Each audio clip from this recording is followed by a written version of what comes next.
Bom dia,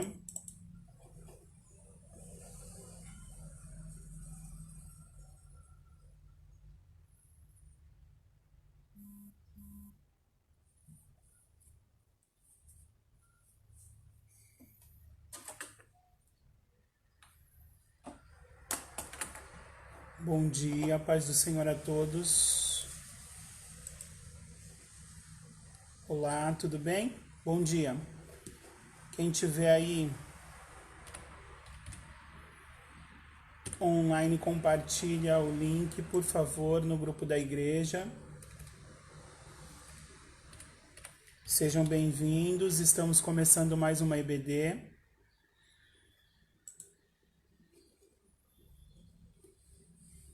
Bom dia. Dá um tchauzinho aí, acena aí pra mim. Deixa eu ver se eu fizer assim. Ah, bom dia. Os comentários estavam fora. Bom dia, Pastor João. Bom dia, Fabi. Bom dia, Dani Cury. Alguém compartilha aí. A gente vai começar com louvor hoje, tá? Que eu creio que fala sobre a chamada que eu fiz para a EBD.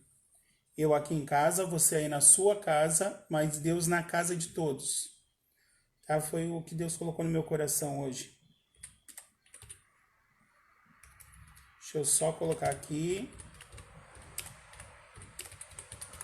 Eu espero que o Face não nos silencie, porque eu ainda não toco, eu ainda não canto, mas em nome de Jesus um dia isso vai acontecer, tá? E eu tenho uma banda em casa e não faço nada dessas coisas. Eu tenho violão, teclado, bateria. Bom, a bateria é pequenininha do Yuri, mas um dia isso vai acontecer em nome de Jesus. Amém? É que a gente acaba gastando mais tempo com aquilo que o Senhor nos chamou para fazer. Eu sei que Ele nos chamou para adorá-lo, mas eu não preciso ser músico para adorar o Senhor. Então, eu acabo gastando muito mais tempo com a palavra, porque foi para isso que Ele me chamou, né? Então, vamos lá. É um louvor conhecido, só que eu vou colocar ele em inglês, tá?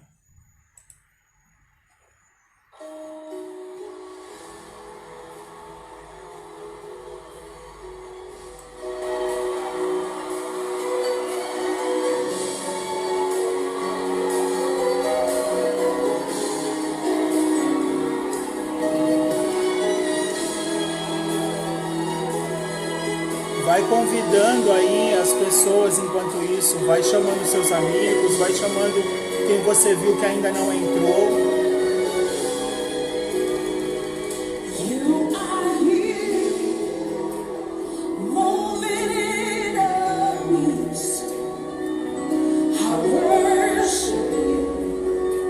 Adora ao Senhor.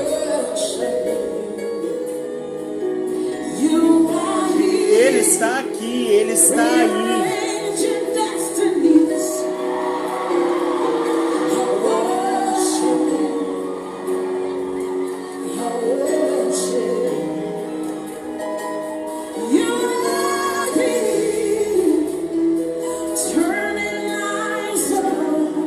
E Ele transforma vidas.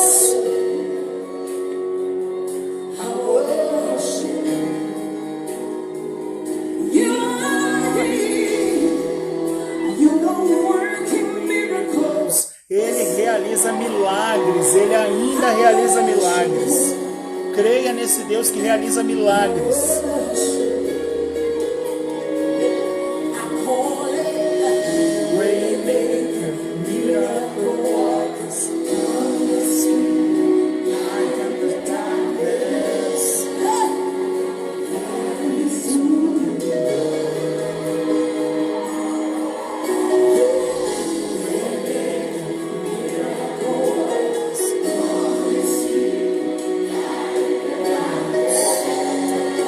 Seja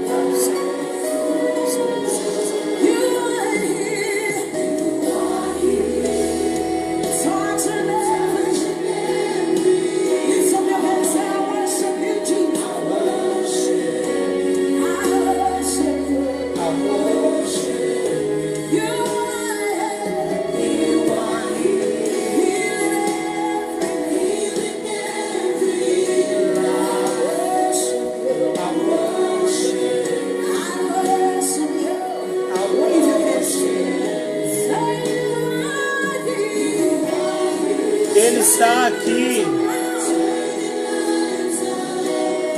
restaurando os corações. Adoro a Ti.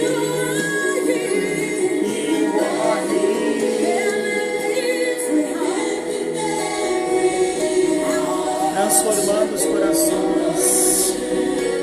I worship You.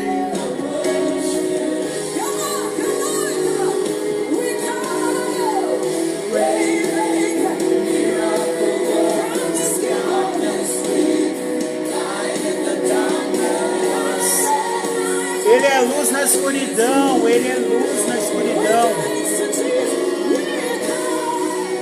Rainmaker, miracle workers, promise keeper, light in the darkness. Este é o meu Deus, este é o seu Deus. Um Deus de promessa, um Deus de milagres. Luz na escuridão.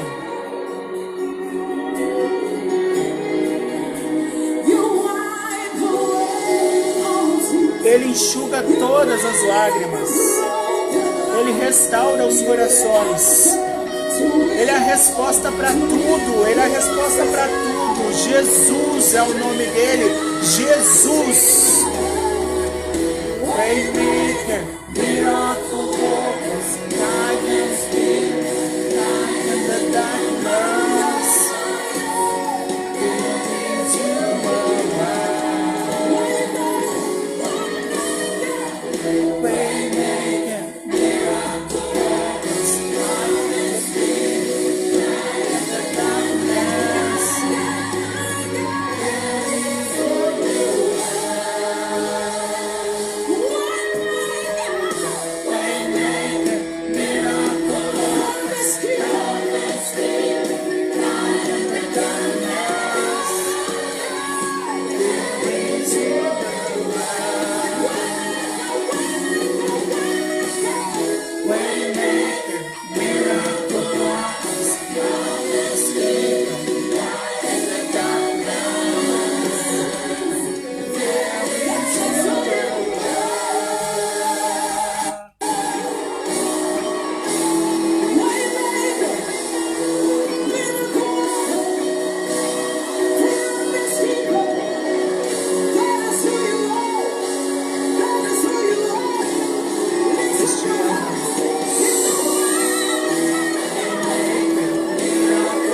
darkness.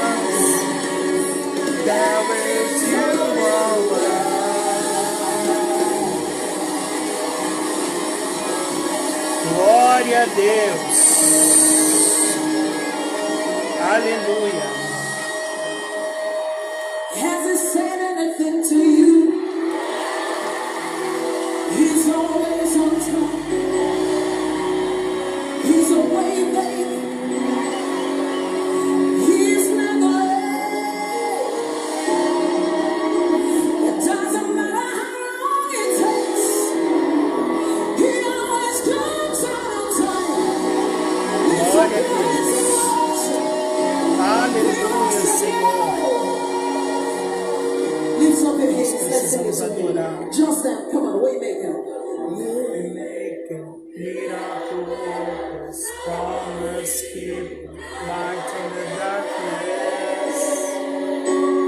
There is you, oh, One more time of your life.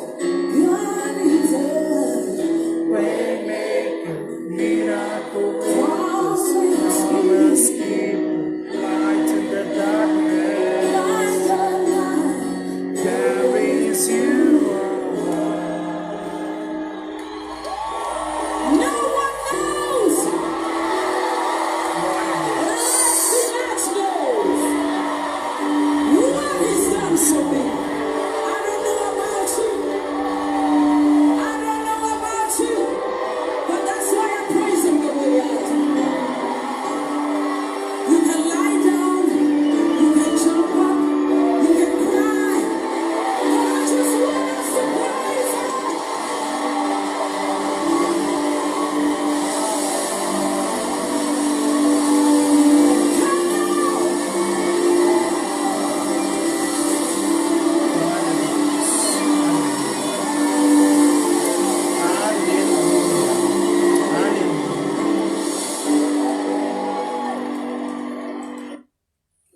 Glória a Deus.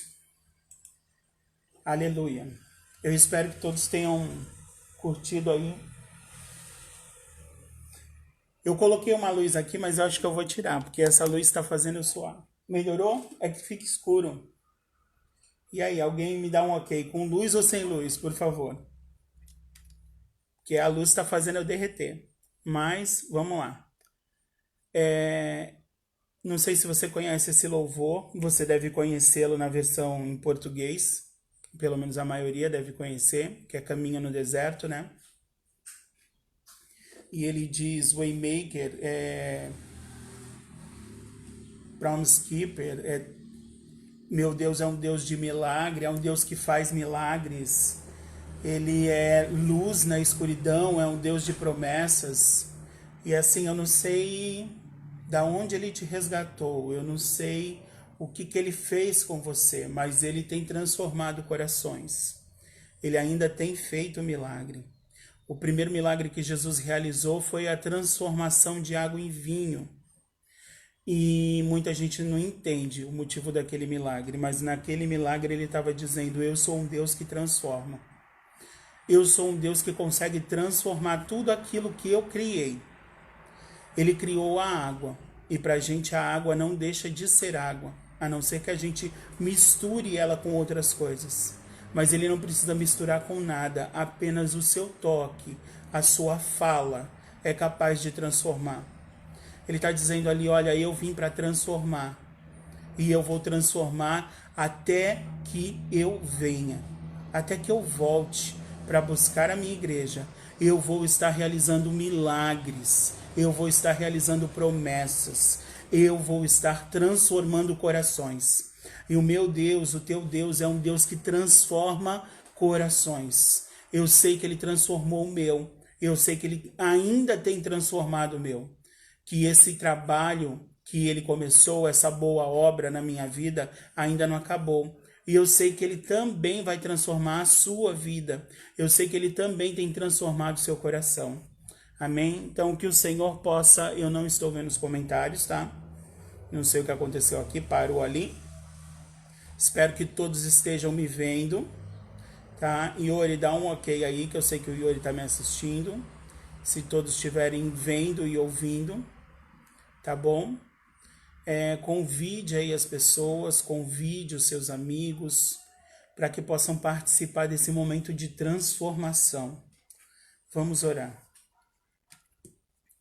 Senhor Deus e Pai, Salvador querido, em nome de Jesus, Senhor, eu te agradeço, Pai, eu te agradeço, porque até aqui o Senhor nos sustentou, Ebenezer, Senhor, Ebenezer, Pai. Oh, eterno Deus, em nome de Jesus, vem transformar os nossos corações nessa manhã, Pai. Por meio da Tua palavra, Pai, por meio do lavar da Tua palavra, Senhor. Que nós possamos sair dessa live, Senhor, dessa EBD, diferente do que entramos, Pai. Com mais conhecimento de Ti, com mais sabedoria do reino, em nome de Jesus, Senhor. E com mais graça, Pai, em nome de Jesus. Que nós verdadeiramente possamos crescer na graça e no conhecimento.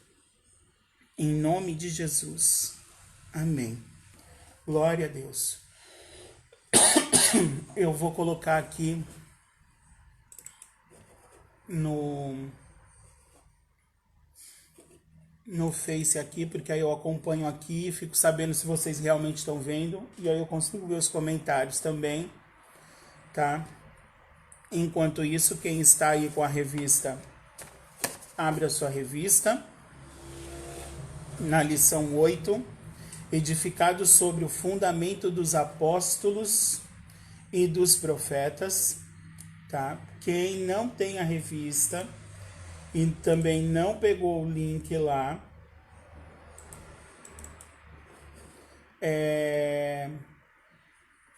que eu mandei ontem no grupo da igreja, pega a sua Bíblia, ela é importantíssima, tá? E abre na carta aos Efésios. A gente está vendo carta aos Efésios. Amém? Bora estudar. Bom, aqui tem um delayzinho, eu ainda estou orando. Estou esperando começar aqui a aparecer os comentários. Ah, glória a Deus. Apareceu os comentários aqui. Então eu consigo ver os comentários por aqui, tá?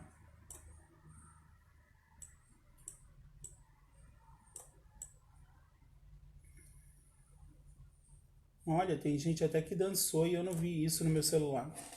Amém. Glória a Deus. Olha, Sirlene, você está conseguindo comentar. Glória a Deus. Aleluia. Vamos lá. Efésios 2, 20. Que diz assim, ó. Edificado sobre o fundamento dos apóstolos e dos profetas, e de que Jesus Cristo é a principal pedra de esquina. Isso é o texto áureo, é o nosso texto áureo de hoje, tá? Sobre esta lição, edificados sobre o fundamento dos apóstolos e dos profetas, tá? A verdade prática é, Jesus Cristo é a pedra basilar da igreja, é a base, que está edificada por meio dos ensinamentos dos apóstolos e do testemunho dos profetas. Amém? Então, vamos lá para a nossa leitura bíblica em classe. A gente já orou. A nossa leitura bíblica em classe vai usar 2 textos, tá bom? Eu vou fazer algo diferente hoje. Eu vou colocar comentários aqui, tá? Vou tentar, pelo menos. Então, leitura em classe. Efésios...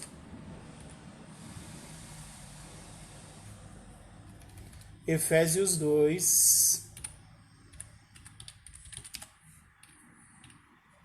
do 20 ao 22. E Mateus 7, do 24 ao 27.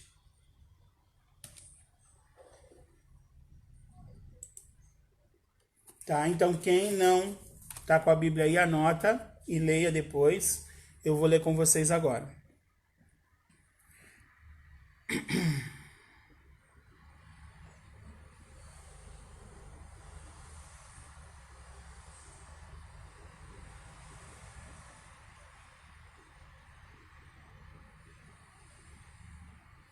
Bom, vamos lá. Tá tendo um problema técnico aqui de comentários, né?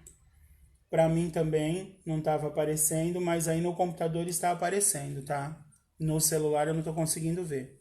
Edificado sobre o fundamentos, Efésios 2:20. Edificado sobre o fundamento dos apóstolos e dos profetas, de que Jesus Cristo é a principal pedra de esquina, na qual todo o edifício bem ajustado cresce para templo santo no Senhor, no qual também vos juntamente sois edificados para a morada de Deus no Espírito.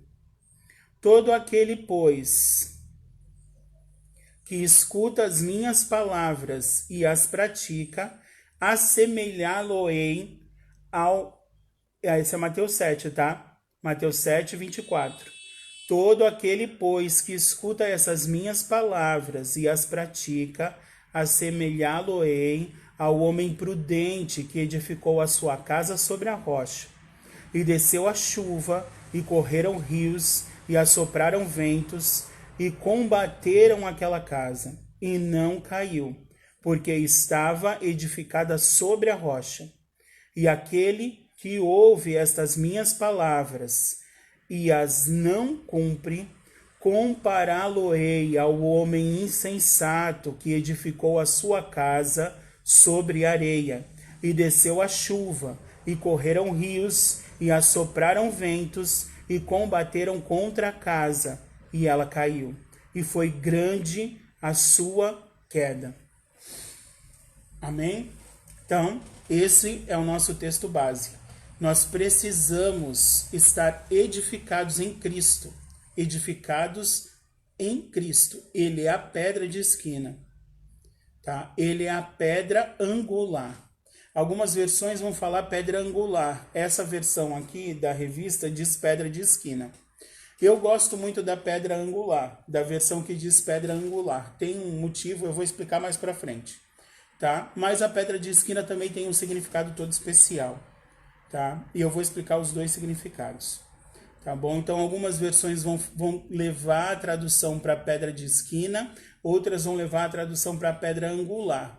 As duas acabam tendo um mesmo sentido, mas elas têm, na arquitetura, e eu sou professor de arte, a maioria sabe, na arquitetura ela tem funções diferentes, parecidas, mas diferentes. Tanto a pedra de esquina como a pedra angular. Eu vou explicar isso mais para frente, tá? Então vamos lá para o finzinho aqui da nossa introdução. Bom dia, Elaine. Deus abençoe tua vida. Espero que você tenha acordado melhor, tá? Como assim? Vocês não estão na mesma casa? Nós estamos, mas ela está no quarto. Ela acordou e ligou o celular. Glória a Deus. Introdução. Por meio da reconciliação efetiva na cruz, Cristo formou a igreja. O apóstolo Paulo a compara com um edifício em construção. A pedra angular, aqui fala sobre pedra angular. A pedra angular desta edificação é Cristo, e o fundamento é a doutrina dos apóstolos e o testemunho dos profetas. Assim há o propósito divino de que sejamos templo santo do Senhor, morada do Altíssimo. Nesta lição, estudaremos cada um desses aspectos. Vamos ver lá na Bíblia, vamos lá dar uma olhadinha num versículo, 1 Coríntios, para a gente encerrar aqui a nossa introdução, 3:16, que diz assim, ó: vocês não sabem que são santuário de Deus e que o Espírito de Deus habita em vocês? Então, se você não sabia aí, meu irmão, saiba que você é santuário de Deus e que o Espírito de Deus habita em você. Amém? Nós sempre estamos, todos os dias, pastora Kelsey, a paz do Senhor, nós sempre estamos diante de uma decisão. Nós precisamos decidir se nós vamos nos edificar ou se nós não vamos nos edificar. Nós precisamos decidir que caminho nós vamos seguir. O Senhor nos apresenta todos os dias. E todos os dias eu olho para aquele versículo e imagino Deus olhando para mim e falando assim: filho, hoje, mais um dia, eu te apresento a vida e a morte, a bênção e a maldição. E eu tomo os céus e toda a minha criação como testemunha contra ti. Escolhe, pois, a vida. Que a gente possa escolher a vida todos os dias. A vida tem nome. Ele é o caminho, ele é a verdade e ele é a vida. A vida se chama Jesus. Escolha, pois, Jesus. Eu te apresento hoje Jesus e a maldição. Escolha, pois, Jesus.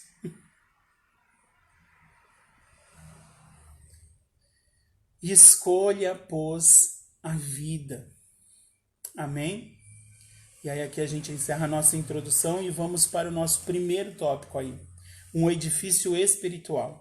Vai explicar aqui sobre a questão desse edifício físico, porque Paulo ele ia usando coisas que estavam... Gente, ele aprendeu muito com Cristo. Apesar de não ter andado com Cristo na terra e ter tido um intensivão com Cristo no deserto, porque Paulo, ele vai para o deserto, ele vive um tempo só ele, ninguém sabe o que aconteceu nesse período, a Bíblia não relata, só fala que ele se ausentou da presença de todos, e nesse ausentar-se da presença de todos, ele teve um encontro com Cristo, e ele aprendeu de Cristo, tanto que quando ele vai falar acerca da ministração da ceia, ele diz assim: aquilo que eu aprendi do Senhor, eu também vos dou. Tá lá em 1 Coríntios 11, a partir do versículo 23. Então, assim, Jesus teve um encontro com Paulo e Paulo foi para um lugar de intimidade com ele. É isso que nós temos que ter, um lugar de intimidade com Deus. Quando nós tivermos o nosso lugar de intimidade com Deus e buscarmos a Ele, Ele nos revelará coisas grandes que não sabemos. Ele mesmo diz isso. Amém? Então, é tempo de buscar a Deus, é tempo de ter intimidade com Deus, é tempo de você ir para o seu lugar de intimidade, tá? Olha como Deus é tremendo. O nosso irmão, o Eloy, o Anderson Eloy, falou exatamente sobre isso no culto passado, no culto de quinta-feira. E eu tenho visto isso. Eu procuro estar ligado o tempo todo. Irmão, você precisa estar ligado o tempo todo, tá? Às vezes tem gente que acha que eu sou doido, tá? Mas Deus usa os doidos. Glória a Deus por isso. Deus usa as coisas doidas para confundir as sábias. Você precisa estar ligado o tempo todo. Você não pode espiritualizar tudo, mas você não pode deixar de trazer o espiritual para tudo, porque você não é um ser carnal, você é um ser espiritual, que ainda está na carne, mas mesmo assim você é espiritual. Você foi feito nova criatura, você não pertence mais a este lugar. Você é um povo santo, nação eleita, tá? Ele te fez sacerdócio real. Você é cidadão celestial. Você não é daqui. Você não é daqui. Você é do céu. Você tem uma origem. A sua origem é celestial. E um dia você vai voltar para lá. Um dia você vai voltar. Você é peregrino na terra. Então você não pode descartar as coisas que estão acontecendo no lugar de sua origem, no plano celestial. Então, sempre que acontece alguma coisa, eu procuro mensurar o que tem de espiritual nisso. O que tem de espiritual nisso? O que está acontecendo no plano espiritual com isso? Tá? Tudo que acontecer, procura olhar e pensar: Senhor, me ajuda a entender o que tem de espiritual nisso. Porque quando eu penso no que tem de espiritual, dificilmente eu vou escolher a morte. Dificilmente eu vou pisar em falso. Dificilmente eu vou errar o alvo. Quando eu penso no que tem de espiritual, o que isso está implicando no mundo espiritual, aonde eu preciso reforçar as minhas barreiras, Efésios 6, eu preciso reforçar a couraça de justiça no meu coração, eu preciso reforçar o meu capacete da salvação, eu preciso me cercar mais da verdade, eu preciso calçar mais os meus pés com o evangelho da paz, ou eu preciso estar em punho da espada do Espírito? O que está falhando na minha armadura? Onde eu preciso fortalecer a minha armadura nesse momento? Mas isso eu só consigo quando eu estou ligado no céu. Isso eu só consigo quando eu não esqueço qual é a minha identidade. E isso só acontece quando eu não esqueço que eu não pertenço a este lugar. Isso só acontece quando eu não esqueço que eu sou irmão mais novo de Cristo. Isso só acontece quando eu não esqueço que, apesar de ser meu irmão mais velho, ele é meu rei. Isso só acontece quando eu não esqueço que o nosso Pai, o meu Pai e o Pai de Cristo, primeiro dele, depois meu, porque eu fui enxertado na videira, é o Senhor dos Senhores, é o Senhor dos exércitos, é o Altíssimo. Verbalize a palavra na tua casa. Verbalize a palavra na tua casa. Você precisa verbalizar a palavra na tua casa. A tua casa precisa estar em um ambiente de glória. A tua casa precisa estar em uma outra esfera. A tua casa não é daqui. A tua casa física pode até ser do planeta Terra, pode até estar no planeta Terra, mas o ambiente da sua casa não pode ser terreno. O ambiente da sua casa não pode ser mundano. Amém? Tinha nada disso no estudo, glória a Deus. Continuando, o Eloy falou sobre isso, sobre ter intimidade. Precisamos ter intimidade. É um tempo de intimidade. Precisamos buscar ao Senhor. Nós somos templo do Espírito Santo. Nós somos templo do Espírito Santo. Amém? E nós precisamos perseverar. Perseverar. Glória a Deus. Primeiro subtópico aí, o santuário judeu. Então vamos entender aí como que era esse santuário judeu, tá? O santuário judeu é composto de 3 partes. Deus vai colocar a sua assinatura em tudo com 3 partes. Deus é um Deus trino. Ele é o Pai, Ele é o Filho e Ele é o Espírito Santo. Ele é 3 em 1. Eles são 3 pessoas divinas que vivem. Teve um... Eu não lembro agora o nome do autor, mas teve um autor que disse assim, e eu acho isso tremendo: Deus é a eterna comunhão de 3 pessoas divinas. Tá? Eles estão sempre em comunhão. O que o Pai decide não está contra o que o Espírito deseja e não está contra a vontade de Cristo. O que Cristo faz não está contra a vontade do Pai e não está contra o desejo do Espírito. O que o Espírito faz está de comum acordo, tanto com o que o Pai deseja, a vontade do Pai, como com a obra de Cristo. Eles estão sempre em comunhão. Ninguém decide uma coisa sem que o outro saiba. Ninguém decide uma coisa sem que o outro autorize. Ninguém decide nada sem que haja plena vontade das 3 pessoas divinas. É uma eterna comunhão de 3 pessoas divinas. É tremendo isso. E aí ele coloca essa assinatura trina em tudo aquilo que ele criou. Eu e você, por mais que a alma e o espírito sejam indivisíveis, só a palavra de Deus divide alma e espírito, mais nada tem poder para dividir alma e espírito, irmão.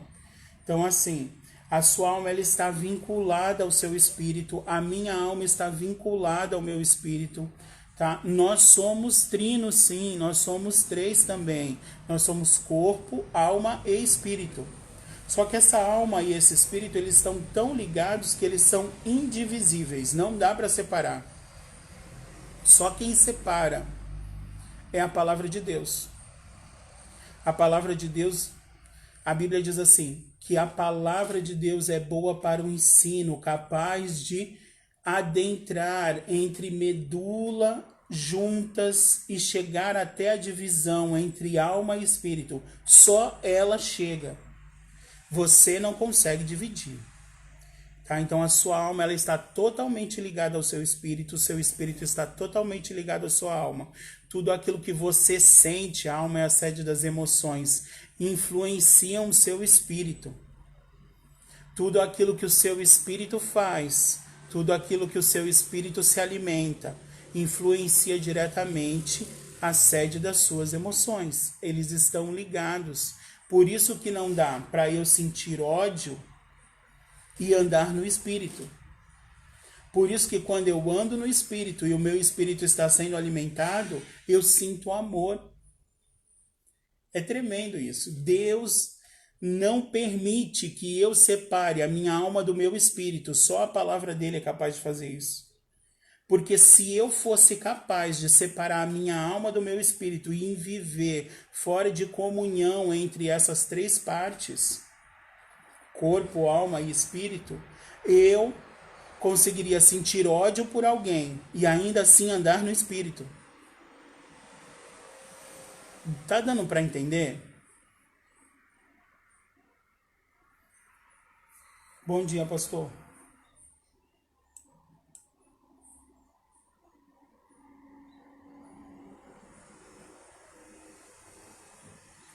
Ah, não é para mim um bom dia. É para o outro José, glória a Deus. Ó, atenção. Nós somos corpo, alma e espírito. Nós somos três em um. Mas Deus não permite eu separar a minha alma do meu espírito. Eles estão totalmente ligados. Só a palavra de Deus é capaz de separar. Quando a palavra de Deus, quando nós estudamos a palavra de Deus, ela entra nessa divisão de juntas e medulas até a divisão da alma e do espírito. Ela separa a sede das nossas emoções. E aí ela nos ensina. E quando o nosso espírito é alimentado ali, automaticamente ele reflete nas nossas emoções. E essa reflexão que ele faz nas nossas emoções, na sede da nossa alma, vai refletir no nosso físico, no nosso exterior. É de dentro para fora. Tudo aquilo que o Espírito Santo faz em mim vai ser refletido no meu físico, vai ser refletido fora. As pessoas vão conseguir perceber no meu semblante.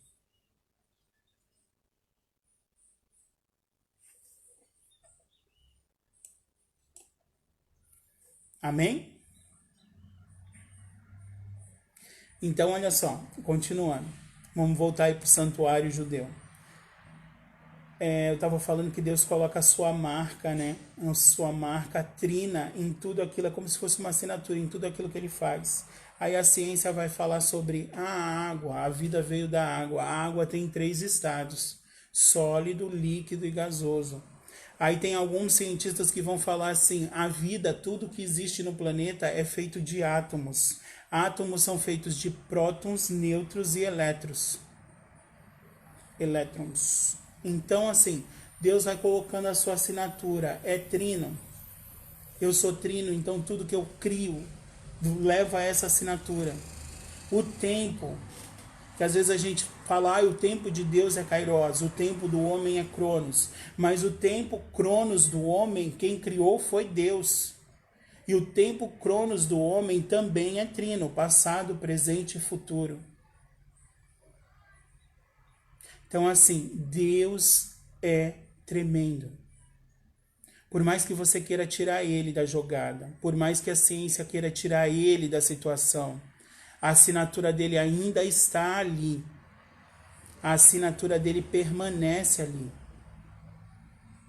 E mais recentemente, já que a gente está falando de ciências, encontraram no DNA humano o tetragrama. O DNA humano tem 4 características principais. E quando eles foram nomear essas características, eles perceberam que uma era Y, o Yud, a outra era H, o Re, a outra era o W, o Vav, e a outra era outro W, o Re.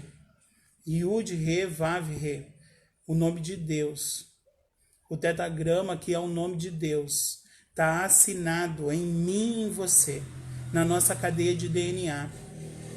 É tremendo isso. Deus assinou a sua obra-prima, eu e você, com o seu próprio nome, não só com o ser trino, mas com o seu próprio nome. Tem na minha cadeia de DNA e na sua cadeia de DNA o nome Jeová, o nome Yahvé, o nome Yahweh ou Yahvé, né? Que eu já expliquei semana passada, não tem como a gente saber a pronúncia certa, tá? Porque essa pronúncia se perdeu ao longo da história de Israel, ok? Então, continuando. O templo do Senhor, tanto no tabernáculo, quando a gente estudou, quanto o templo mesmo, que ainda permanece lá o Muro das Lamentações, porque o templo foi destruído. Ele tinha 3 partes: o átrio, o pátio, o lugar santo e o santo dos santos. Amém? Vamos ver alguns versículos bíblicos que falam sobre esse corpo, alma e espírito. Eu vou anotar aqui. Que aí você anota aí, se alguém perder. 1 Tessalonicenses 5:23. em Hebreus 4:12.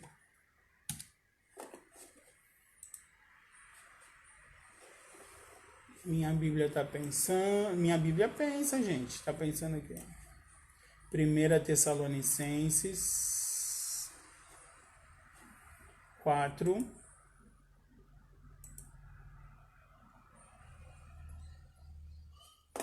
23, que diz... Ou é 4:23?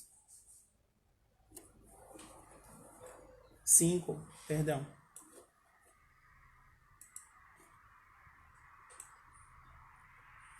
5:23, que diz assim, ó: que o próprio Deus da paz o santifique inteiramente, que todo o espírito, alma e corpo de vocês seja conservado irrepreensível na vinda de nosso Senhor Jesus Cristo. Então, Paulo vai dizer que todo o nosso ser, o nosso espírito, alma e corpo, tá? E a nossa segunda referência, Hebreus 4:12, agora é 4. Que diz assim, ó: pois a palavra de Deus é viva e eficaz, e mais afiada que qualquer espada de 2 gumes. Ela penetra ao ponto de dividir alma e espírito, juntas e medulas, e julga os pensamentos e intenções do coração. Amém? Que nós possamos ter isso na nossa mente, que esse templo do Espírito Santo, hoje somos eu e você. O templo que outrora tinha corpo, o templo que outrora tinha pátio, lugar santo e lugar santíssimo, hoje tem o nosso corpo, a nossa alma e o nosso espírito. Hoje tem o nosso corpo como átrio, como pátio, como lugar externo, e o nosso coração e a nossa mente como o lugar santíssimo. Amém? Sede santos, porque Ele é santo. Eu vou ler aqui o que diz o texto da apostila. Diz assim, ó: o templo em Jerusalém era o símbolo do exclusivismo de Israel, como povo de Deus. A gente falou sobre esse exclusivismo na semana passada. As pessoas não podiam entrar no templo se elas não fossem judeus, ou prosélitos que tinham se convertido, pessoas que tinham se convertido ao judaísmo, feito a circuncisão, negado todos os deuses, tá? Se você não fosse judeu, você não podia entrar no templo, tá? Então tinha um exclusivismo, era exclusivo para quem era judeu, tá? A proibição dos estrangeiros acessarem o templo era um motivo de inimizade entre judeus e gentios. Mas Jesus Cristo, por meio da cruz, reconciliou isso. Tá? A gente viu na semana passada que ele derrubou a parede de separação entre judeus e gentios. Essa parede que não deveria ter sido colocada pelos judeus, porque os judeus tinham um propósito: manifestar a glória de Deus na terra. Mas eles não sabiam lidar com isso, eles tinham medo que as pessoas usassem o nome de Deus em vão. Por isso que se perdeu.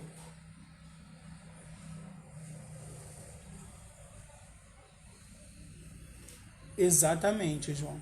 3 é plenitude. Exatamente, pastor João. 3 é plenitude. Tá? 2 é união. E 3 é plenitude. Amém? Então, é algo que é pleno. Os judeus, eles não deveriam ter colocado a parede de separação, mas eles colocaram. E Deus foi enganado com isso? Não, Deus já sabia disso. E Jesus já estava preparando para vir morrer na cruz, para derrubar a parede de separação.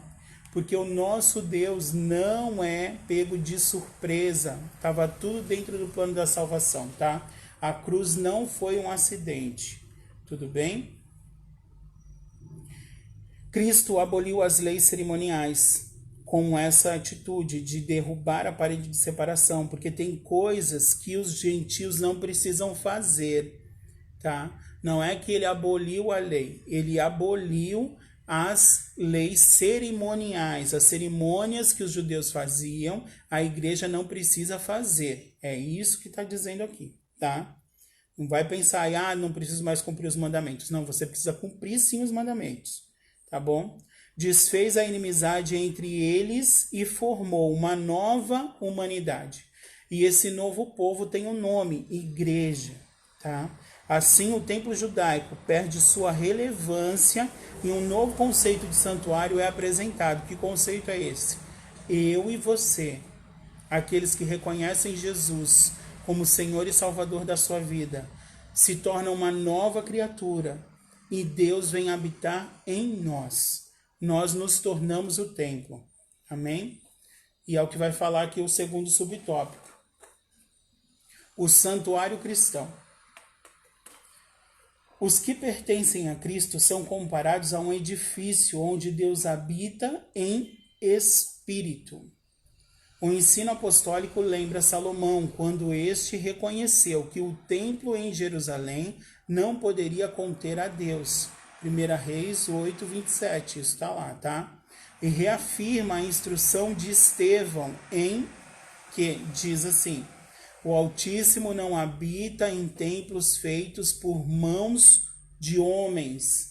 Anota essa referência aí. Atos 7,48. Deus não habita em templos feitos por mãos de homens, tá? Então Deus vai habitar em templos feitos pela sua própria mão. Qual foi o templo feito pela própria mão de Deus? Eu e você. Todas as coisas foram criadas por meio do verbo, por meio da palavra. Haja luz e houve luz. Haja separação entre águas e águas. E aí teve água que ficou sobre o firmamento esperando para chover, né? E aí foi o dilúvio. E teve água que ficou na terra. Haja separação entre a parte seca e a parte líquida. E a parte líquida foi chamada oceano. E a parte seca foi chamada terra. Que o oceano produza espécies, que o oceano produza peixes e espécies de peixes, e cada um conforme a sua espécie cresça e se multiplique. Que a terra produza relva, que a relva produza, tudo foi produzido, tudo foi feito por meio da palavra, por meio do verbo. Por isso que a Bíblia vai dizer assim: sem Cristo nada do que foi feito se fez. Nada do que foi feito existiria, porque Jesus é o verbo vivo que se fez carne. Jesus é a palavra de Deus, por meio de qual todas as coisas foram feitas. E aí o próprio Deus vem e pega a terra, o barro, e faz o homem com as suas próprias mãos. Não foi por meio da palavra que você foi feito. Você foi feito pelas próprias mãos de Deus. Mas foi Adão que foi feito. A Bíblia diz que você estava em Adão. Você estava na coxa de Adão. É por isso que todos pecaram e estão destituídos da glória de Deus. Porque quando Adão pecou, eu estava nele, você estava nele. Amém? Então, que nós possamos ter isso em mente. Você é o templo do Senhor. Você não foi feito por mãos humanas. Você não foi feito pela palavra. Você não foi feito por uma ordem de Deus. Você foi feito pelo próprio Deus. Amém? E depois ele sopra em você o seu espírito. E a partir do momento que ele sopra o fôlego de vida, o Espírito Santo vai transformar você em alma vivente. É o que a palavra diz. Glória a Deus por isso. Vamos pegar aí outras duas referências. A gente já falou sobre Atos 7:48, que fala que Deus não habita em templos feitos por mãos humanas.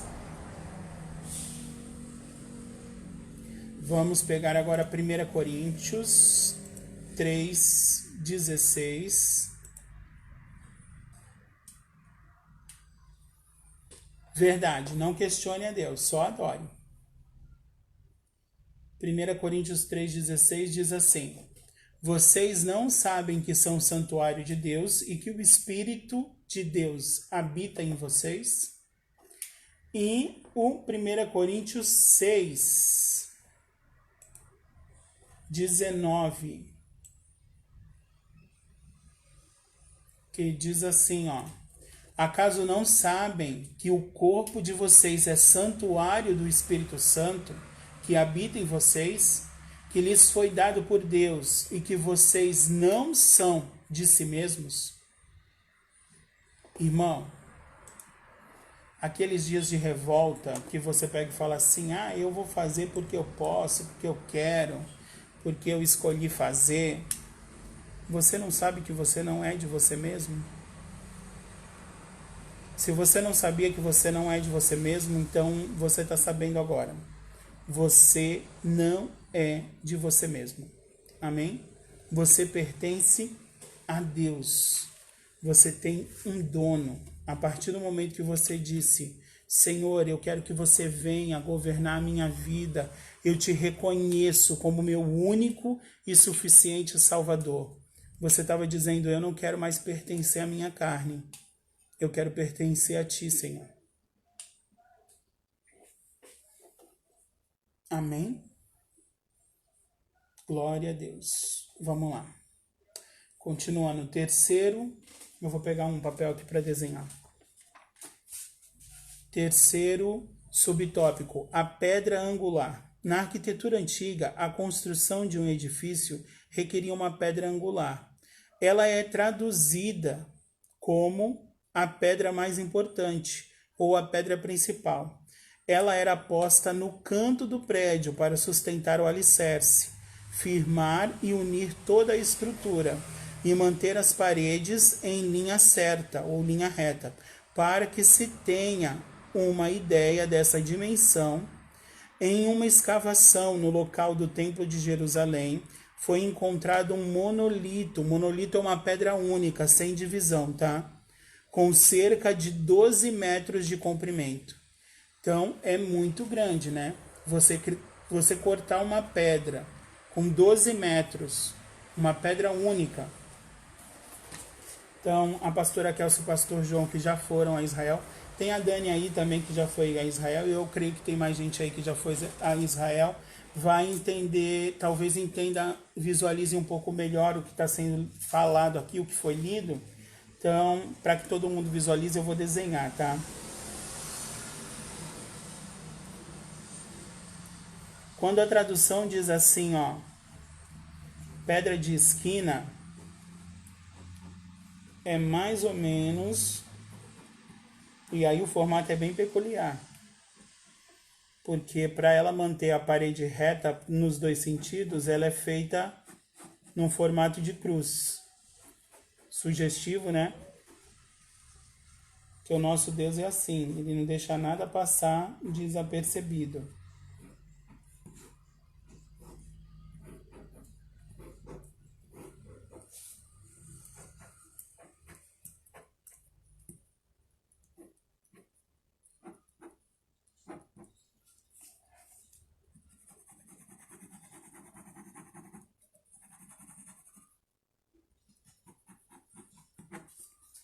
Ó, essa aqui dá para todo mundo ver, é a pedra de esquina. Uma pedra dessa foi encontrada no templo, nas escavações do Templo de Jerusalém, e ela tinha 12 metros de altura. Tá? Ela tem esse formato de cruz, e ela é colocada no canto para garantir que a estrutura suba sem pender para nenhum lado, tá bom? A primeira tentativa dos homens de fazer algo circular que subisse sem ter inclinação acabou não dando muito certo. A Torre de Pisa, todo mundo conhece a Torre de Pisa, né? Ela foi se inclinando. Por quê? Porque não tem como eu colocar em algo redondo uma pedra de esquina, porque o redondo não tem esquina. É claro que depois a engenharia humana, porque Deus nos dá sabedoria, conseguiu criar estruturas para que subisse redondo, sem inclinar para nenhum lado, tá? Mas a princípio a arquitetura tinha esse princípio de construção. Tinha uma pedra de esquina, que era uma pedra em formato de cruz. Sugestivo, né? Deus é tremendo. Já estava sinalizando ali, ó. Pela cruz, a minha igreja vai se manter firme. Pela cruz, tá? Mas essa é a pedra de esquina, que é a tradução aí da revista. Agora, eu tinha falado que eu gostava muito da tradução que diz pedra angular, tá? O Iori pintou um quadro para a pastora da ponte em Cesareia, né? Então, assim, quem conhece, quem foi, ou quem não conhece, pode ir lá. Essa ponte ela é feita de arcos, tá? Os romanos criaram essa estrutura de arcos, e aí, quando Paulo pega e fala, e a tradução se torna... Eu estou desenhando outra coisa, tá bom? Enquanto eu vou falando.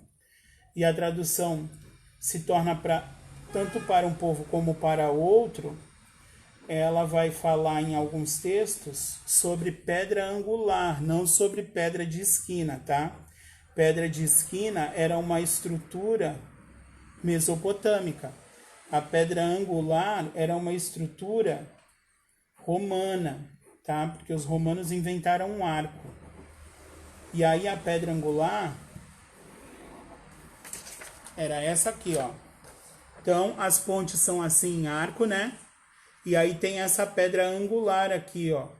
Sem ela, a estrutura inteira cai, tá? Essa única pedra aqui, ó, segura toda a estrutura. E eles descobriram que se eles fizessem esses arcos com essa pedra angular, as estruturas aguentariam muito peso. Então, as pontes lá são feitas com esses arcos. Por quê? Quando eu tenho essa pedra angular, pode passar exército, pode passar catapulta, pode passar todo o material bélico por aqui e não vai cair, porque essa ponte ela consegue ter muito mais firmeza por conta dessa pedra angular. Se eu tirar a pedra angular, vai tudo para o chão, tá? Então, quando a Bíblia, eu gosto mais dessa tradução, quando a Bíblia diz que Jesus é a pedra angular, que Jesus é essa pedra que sustenta o arco. Por quê? Ele recebe tanta pressão que a pressão é distribuída aqui de uma maneira que essas pedrinhas aguentem. E aí eu faço a seguinte leitura: essas pedrinhas aqui somos eu e você, que não suportamos peso. E aí Jesus que suporta toda a nossa carga, porque ele diz: vinde a mim, todos aqueles que estão cansados e sobrecarregados, e eu vos aliviarei. Amém? Eu gosto muito mais da versão que diz que ele é a pedra angular, a pedra principal do arco, porque ele nos ajuda a carregar as nossas cargas, tá? Em relação à igreja, se a gente for olhar só para a igreja e não para cada irmão, cada pedrinha que constrói a igreja, ele é a pedra de esquina. Sem ele a igreja cresce torta, sem ele a igreja cresce sem prumo, tá? Mas em relação a suportar cargas, Jesus é a pedra angular. Amém? Então, arquitetura na EBD, glória a Deus. Vamos lá, continuando. Ele nos ajuda a sustentar as nossas próprias cargas. Amém? Vamos ler lá Mateus 16, 18, para encerrar esse subtópico. Mateus 16, versículo 18. Eu quero tirar uma dúvida dos irmãos. A maioria das pessoas tem essa dúvida, tá? Inclusive, por causa dessa dúvida, a Igreja Católica cometeu uma série de erros e equívocos, tá? Estou falando do catolicismo historicamente, não estou falando mal dos nossos irmãos católicos, tá? Até porque a gente não pode falar mal de ninguém. Deus nos chamou para julgar ninguém nem para falar mal de ninguém. Eles fazem um monte de coisas que a gente não concorda, que a gente entende que são erradas, e não é por isso que a gente tem que crucificá-los. Deus não nos chamou para crucificar ninguém. Deus nos chamou para amar e mostrar o amor e a verdade. Então, viva em novidade de vida, viva em amor, viva demonstrando a verdade. E se tiver algum católico perto de você, ele vai olhar para você e te ver diferente e vai falar: tem alguma coisa errada, eu preciso mudar. Tá? Não é o seu apontamento, não é a sua acusação que vai fazer com que ele mude de ideia. Quem convence do pecado, da justiça e do juízo é o Espírito Santo. Mas, como a própria palavra diz, um planta, um rega e o outro colhe. Você precisa plantar. Como é que você planta? Vivendo a palavra e não só falando dela. Amém? Mateus 16, 18 diz assim, ó.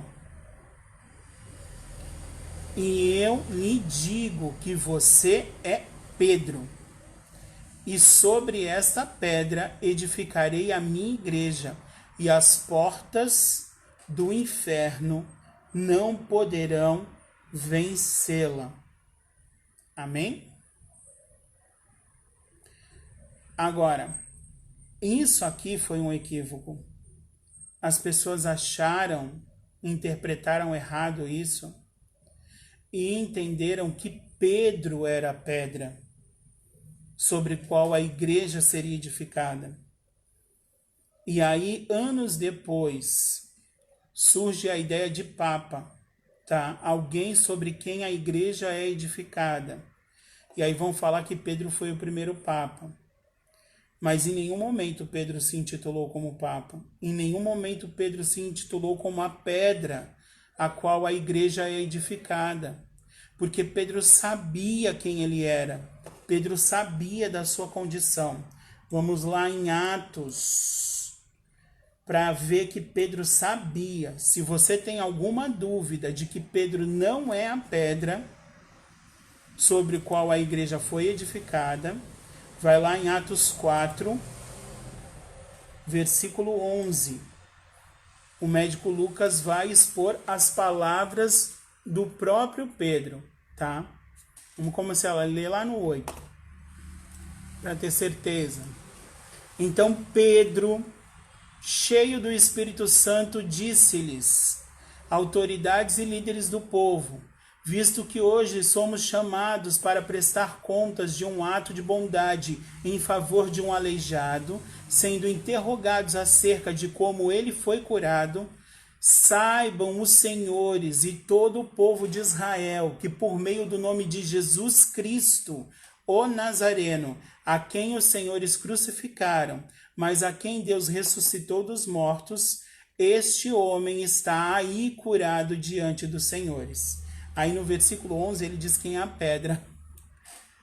Se você tinha dúvida de quem era a pedra, se você ainda tinha dúvida de se Pedro era mesmo o Papa, o primeiro Papa, se ele era a pedra sobre o qual a igreja foi edificada, o próprio Pedro te responde pela palavra de Deus. Em Atos 4:11, este é Jesus, a pedra que vocês construtores rejeitaram e que se tornou a pedra angular. Não foi eu que falei, foi a Bíblia que falou. E por meio do Pedro, que todo mundo julga ser a pedra. Tá? Então, anota isso. Anota isso. Atos 4, a partir do 8, vai falar o que Pedro está dizendo. No 11, ele diz quem é a pedra.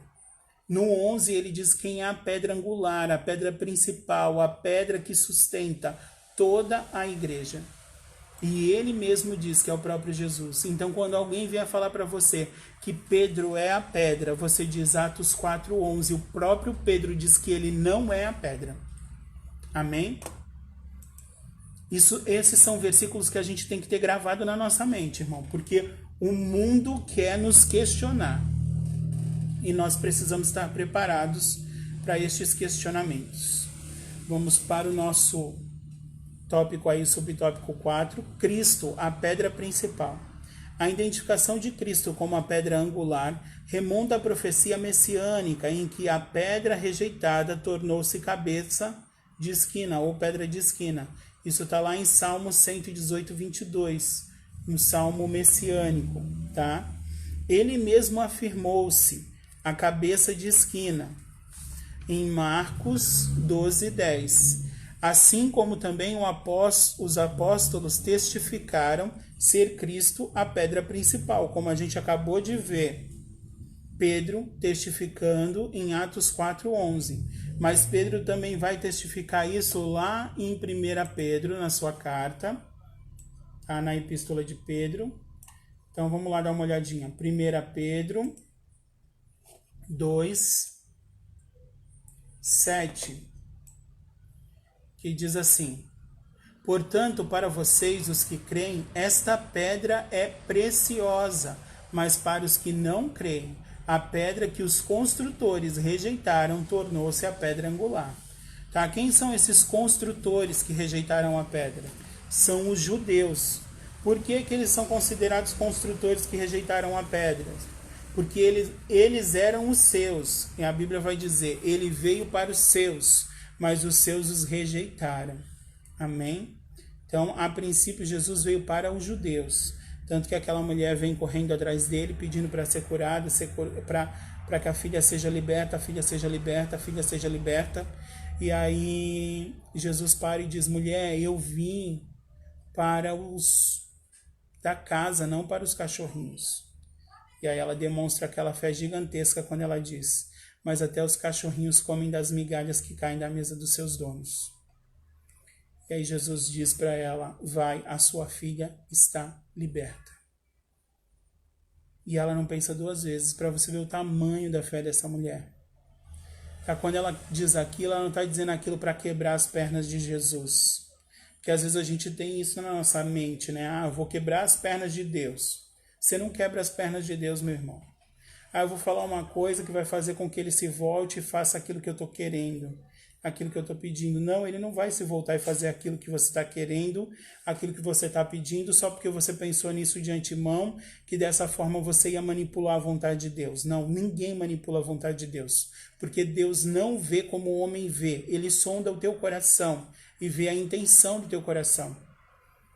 Ele viu a intenção do coração daquela mulher quando ela falou aquilo, não era uma resposta mal criada. Quando ela falou aquilo, era uma resposta de fé. E quando ele fala, pode ir, a tua filha está liberta, ela se levanta e vai. Porque a fé dela era tão grande que ela sabia que a palavra dele era suficiente. Você consegue entender isso? Para encerrar aqui o nosso quarto subtópico aqui, que Jesus é a pedra angular, a gente já tinha falado bastante sobre isso no terceiro subtópico. Portanto, a pedra angular deste novo santuário é o próprio Cristo. No Sermão do Monte, aprendemos que o homem prudente edifica a sua casa sobre a rocha, que é Cristo Jesus. Tá? E o insensato edifica a sua casa na areia. Aqueles que ouvem as palavras e as praticam, edificam a sua casa em Cristo, na rocha, na pedra angular. E pode subir o rio, bater os ventos, a chuva, e essa casa não vai cair. Mas se for insensato e ouvir as palavras e não praticar, é semelhante a um homem que constrói a sua casa na areia e vai subir o rio, porque as aflições vêm, e vai bater os ventos, as tempestades, a chuva, e essa casa vai cair, e vai ser grande o seu tombo. Amém? Então tenha isso em mente. Vamos para o nosso segundo tópico aí, que tem 3 subtópicos. E o nosso segundo tópico aí é o fundamento, apóstolos e profetas. Amém? Então, primeiro aí, o conceito de apóstolos, tá? Tem muita gente que confunde isso, acha que apóstolo só existiu 12 e aqueles que andaram com Cristo. Os que não andaram com Cristo não eram apóstolos. Tem muita gente que pensa nisso, tá? Mas ele mesmo diz que separou uns para apóstolos e a carta vale para a igreja inteira, tá bom? Então, vamos lá. O apóstolo, o conceito de apóstolo. Se não fosse assim, Paulo também não seria apóstolo, porque Paulo não andou literalmente com Cristo encarnado. Paulo andou com Cristo ressurreto. Tá? Então, eu e você podemos ter a mesma intimidade que Paulo teve com Cristo e andar com Cristo ressurreto. Até porque o seu Espírito habita em nós. Tá? Isso vai depender do grau de intimidade, de quanto você busca, de quanto você entra no seu quarto, de quanto você quer mergulhar mais profundamente. Porque quanto mais você pedir, mais lhe será dado. O conceito de apóstolo. O termo grego apóstolo é usado para enviado ou mensageiro, tá? Trazendo para o latim, e aí aqueles que carregam esse título, olha o tamanho da responsabilidade. Trazendo para o latim, a palavra enviado ou mensageiro é missio, tá? Missionário. Então, no latim não existe a palavra apóstolo. No latim, a palavra é missionário. Então, aqueles que foram intitulados, aqueles que foram consagrados, aqueles que foram separados para serem missionários, se fosse no grego, vocês seriam apóstolos. Olha o tamanho da responsabilidade. Olha o tamanho da responsabilidade, tá? Enviados por Cristo. O apóstolo é centrado na natureza da missão de Cristo, que foi enviado para ser o Salvador do mundo. Cristo foi enviado para ser o Salvador do mundo. Os missionários, os apóstolos foram enviados para fazer esse Salvador conhecido. Tá? Nos evangelhos, Mateus, Marcos, Lucas usam o termo quando se referem aos 12 escolhidos por Jesus. Eles foram testemunhas oculares do ministério, morte e ressurreição do nosso Senhor Jesus Cristo. Assim, Paulo também foi chamado pelo próprio Senhor para ser apóstolo. Amém? Vamos lá em Efésios 4:11.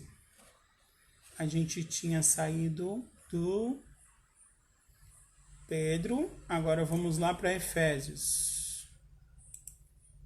Carta aos Efésios, capítulo 4, versículo 11.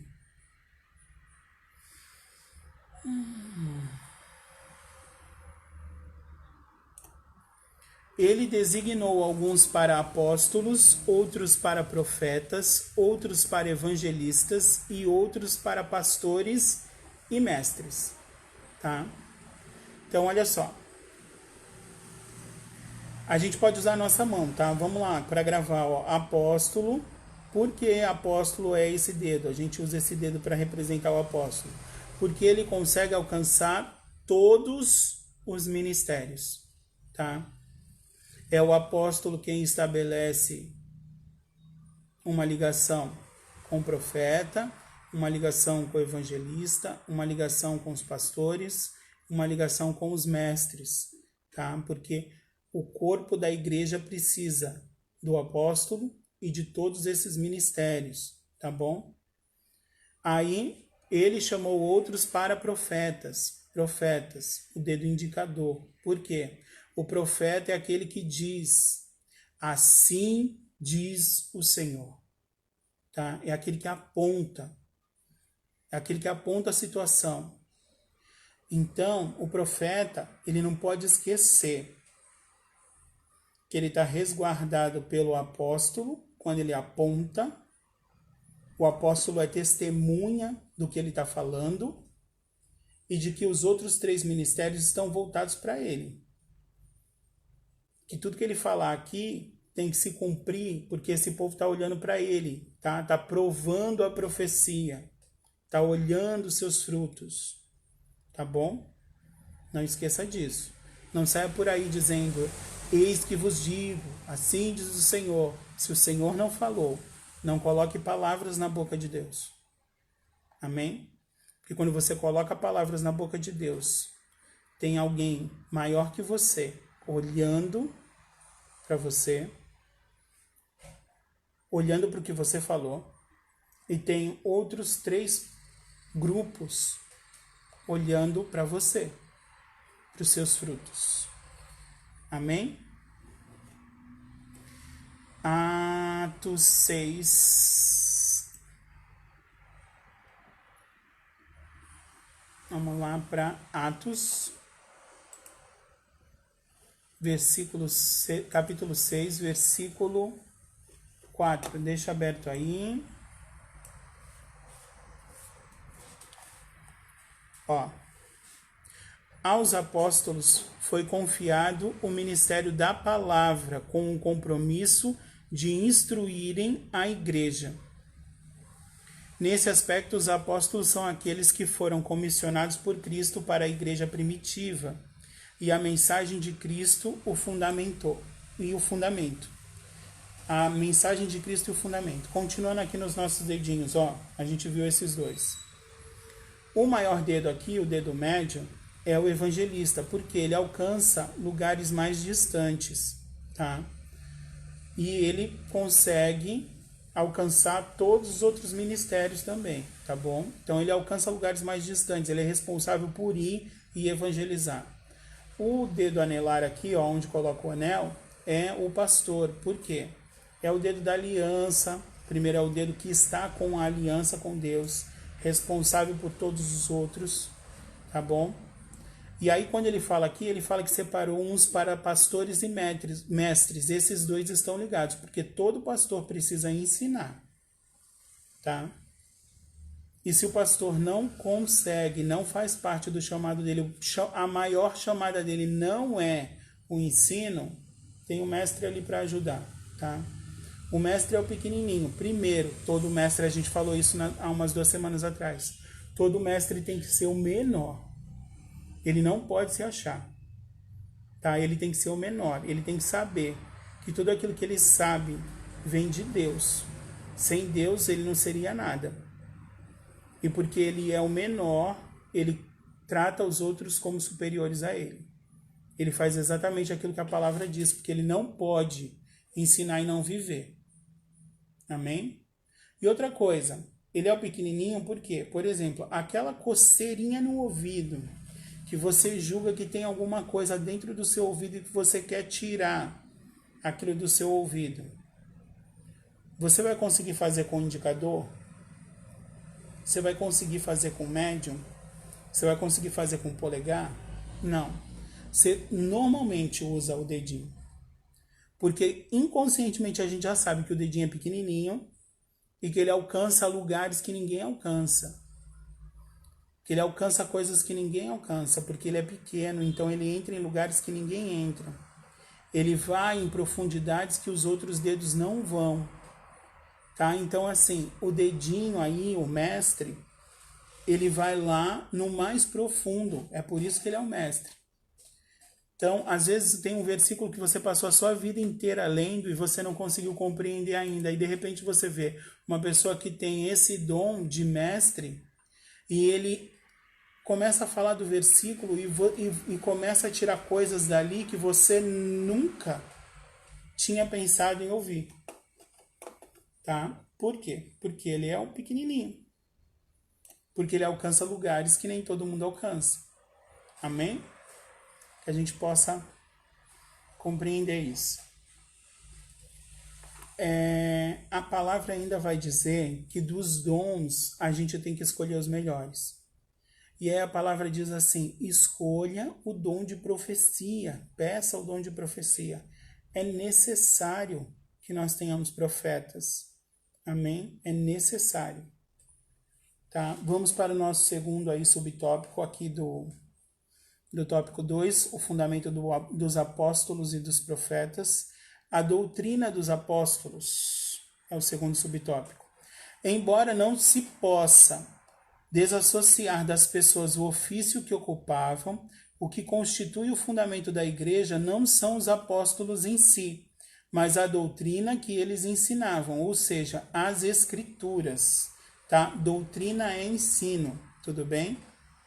Então, as escrituras é o que eles ensinavam, a palavra, as escrituras. Os apóstolos receberam a doutrina diretamente de Cristo, tá? Inclusive Paulo, que passou um tempo lá no deserto com Jesus. Assim como não se pode mexer na pedra angular depois de colocado o alicerce, igualmente o fundamento da igreja não pode ser violado. Lembra que o nosso pastor vive falando, não violem a carta. Não viole a carta. Nós não podemos violar a palavra de Deus. Amém? Vamos lá para o nosso exemplo aqui, a nossa referência bíblica, 2 Timóteo 4, versículo 2. Paulo está dizendo para Timóteo, o pastor que ficou lá na igreja, enquanto Paulo era o apóstolo e estava passando em outras, e enviou essa carta a Timóteo, e diz assim: pregue a palavra, esteja preparado a tempo e fora de tempo, repreenda, corrija, exorte com toda a paciência e ensino e doutrina. Amém? Nós precisamos estar vinculados à palavra, firmados na palavra. Nós não podemos violar a carta. Nós não podemos. Amém? Tem uma coisa que o pastor Hernandes, pastor não, né? Ele não se importa de ser chamado de pastor, glória a Deus, apesar de já ter ouvido muita coisa, reverendo. O reverendo Hernandes Dias Lopes, que não se importa em ser chamado de pastor, glória a Deus por isso, ele diz uma coisa assim: onde a Bíblia não tem voz, eu não tenho que ter ouvidos, tá?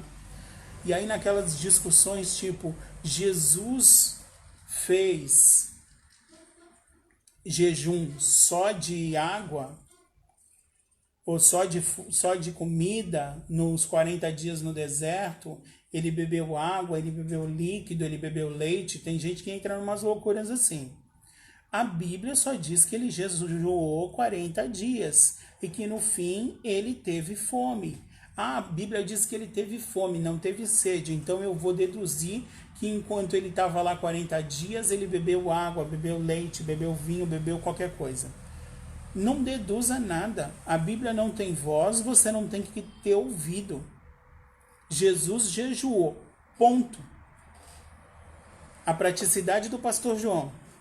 Jesus jejuou. Ponto. Ponto, ele jejuou. Quantos dias? 40. Ah, mas ele comeu o quê? Ou ele bebeu o quê? Não te importa. O que importa é que ele jejuou 40 dias. Tá? Ah, e aí ele bebeu alguma coisa? Não sei. Ah, mas diz que só teve fome. E daí? Tem gente que faz jejum e tem fome. Tem gente que faz jejum e tem sede. A Bíblia não tem voz, não tem ouvidos. Só tem ouvidos para aquilo que a Bíblia tem voz. Não deu seus ouvidos para os achismos, para as deduções. Elas criam, elas geram discussões infinitas que não edificam, só criam contenda. Amém? Então, deixa eu ver aqui se tem. Olha quanto! Gente, agora parou em tudo que é lugar aqui os comentários, tá? Mas vamos continuar. A revelação dos apóstolos, conforme temos no Novo Testamento, nunca poderá ser substituída ou anulada por revelação, testemunho ou profecia posterior, tá? Já foi revelado. Paulo mesmo vai dizer nas suas epístolas: se aparecer alguém com um outro evangelho, ainda que seja um anjo, seja anátema, seja maldito, tá? Então não confie em outro evangelho que não o que já foi revelado, tá bom? Se as revelações, se as profecias, Deus usa profetas ainda hoje, Deus usa, ele não eliminou nenhum dos dons. Nenhum dos ministérios. Ainda tem o ministério de apóstolo, de profeta, de evangelista, de pastor e de mestre. Tá? Ainda existe. Deus ainda escolhe uns para apóstolos, aqueles que abrem igreja, que são missionários, que vão levar a palavra, que vão estabelecer a igreja, consolidar, deixar um pastor lá e ir para outro lugar. Tá? Ele ainda levanta evangelistas ou profetas, ainda tem homens de Deus que são usados para revelar coisas que Deus está falando para o seu povo. Ainda tem evangelistas, pessoas que vão buscar as pessoas que precisam ouvir a palavra, trazer elas para serem consolidadas, cuidadas pelo pastor, ensinadas pelos mestres. Ainda tem pastores, Esse a gente tem certeza que tem, a gente não tem dúvida nenhuma. Tá? São as pessoas responsáveis por edificar a vida dos irmãos, por cuidar das ovelhas de Cristo. Tá? Ainda tem mestres, aqueles que são responsáveis por ensinar a palavra. Tá bom? Nenhum ministério foi abolido. O ministério de profecia ainda existe, Deus ainda usa os seus profetas hoje. Mas você tem que tomar cuidado quando alguém vem e entrega uma profecia para você, porque ela não pode substituir o que já foi falado. O que já foi falado está na palavra do Senhor. Então a palavra tem que ser o seu filtro. Profetizou na tua vida, vai para a palavra. Você precisa conhecer a palavra para filtrar ali na hora. Que a palavra seja o seu filtro. Passou pela palavra e não ficou retido, glória a Deus. Passou pela palavra e ficou retido, glória a Deus, que o Senhor te deu entendimento. Amém? O testemunho dos profetas. A palavra grega profeta significa proclamador e intérprete da revelação divina. A ordem da frase em Efésios, apóstolos e profetas, trata-se dos profetas da igreja e não dos do Antigo Testamento. Mais adiante, Paulo assegura que a compreensão do mistério que no passado estivera oculto, de que os gentios tinham igual posição no corpo de Cristo e eram participantes da promessa, foi revelado pelo Espírito aos profetas do Novo Testamento. Amém? Então, a princípio, os profetas do Antigo Testamento entendiam que tudo valia só para os judeus. Mas os profetas do Novo vão dizer que não, tá? Alguns profetas do Antigo Testamento já mensuravam que Deus ia alcançar todos, mas não era explícito, não era claro, tá bom? Então, o dom de profecia, vamos lá em 1 Coríntios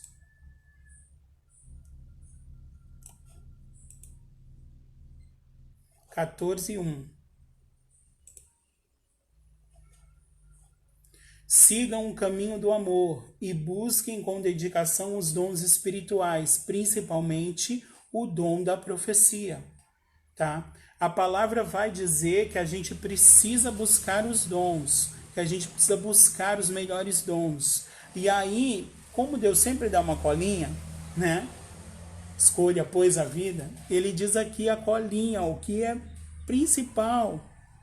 Escolha os melhores dons. E aí Paulo vem e fala, depois que ele fala para escolher os melhores dons, siga o caminho do amor. O capítulo anterior acabou dizendo assim: agora permanece a fé, a esperança e o amor. E o amor é o maior. E aí ele vem e começa o capítulo 14 dizendo: siga o caminho do amor, que é o maior. E busque com dedicação os dons espirituais, o que você julgar melhor, mas principalmente o dom da profecia. Tá? Vamos lá no 3. Mas quem profetiza o faz para edificação, encorajamento e consolação dos homens. Tá? Não é para edificação, não é para fazer a pessoa crescer em graça e em conhecimento. Não é para encorajar, não é para exortar, não é para fazer a pessoa se sentir motivada a prosseguir. Não é para consolar os homens. Chuta que é laço. Resumindo, sendo curto e grosso, chuta que é laço. Porque o que não edifica, o que não encoraja e o que não consola causa embaraço. Chuta que é laço. Amém? Paulo é bem claro.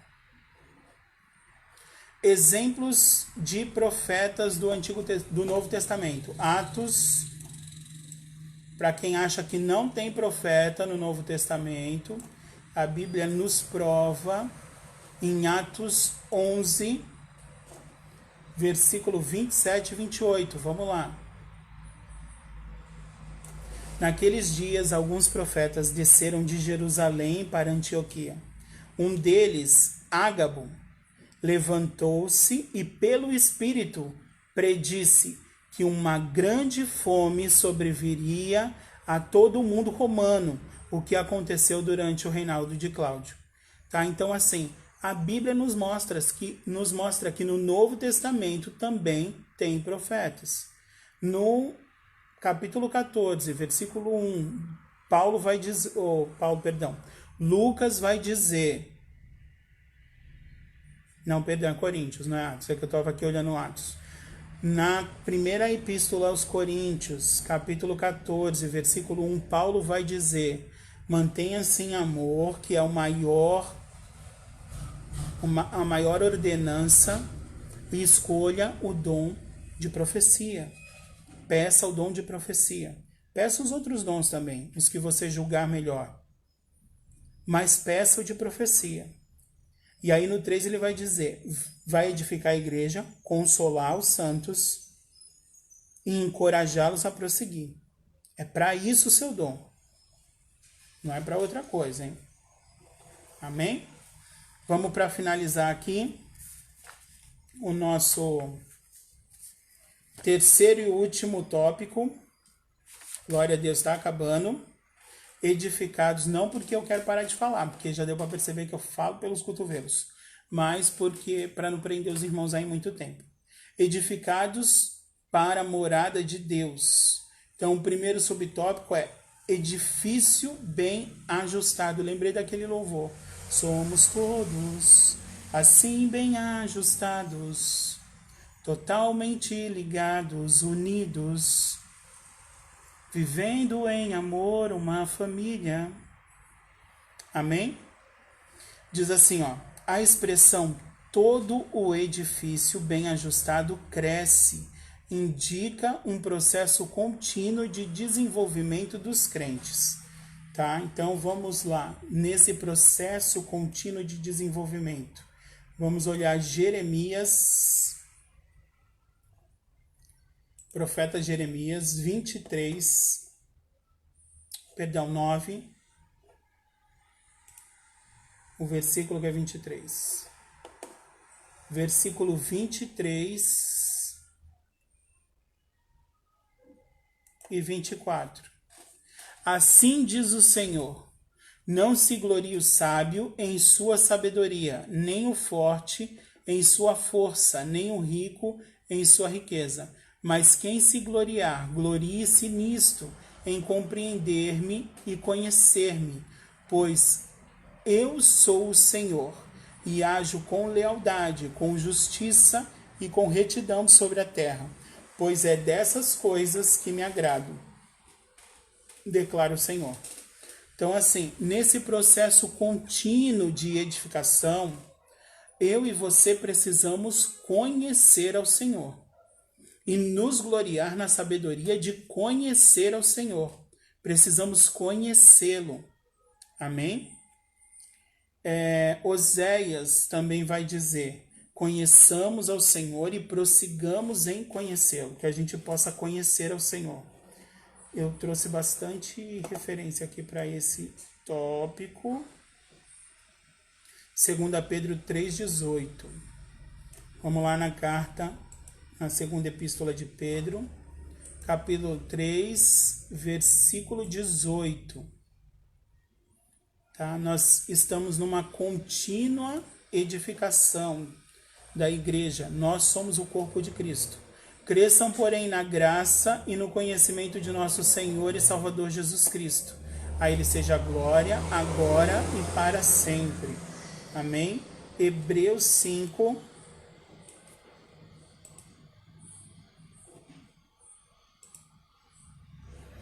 12.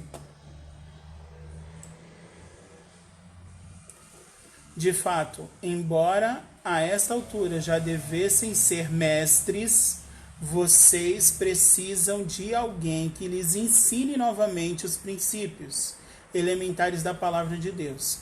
Estão precisando de leite e não de alimento sólido. Então é uma exortação aqui, é uma chamada de atenção de quem escreveu a carta aos Hebreus, que não se sabe ao certo quem foi. Mas ele está dizendo assim, ó, vocês eram para os Hebreus, né?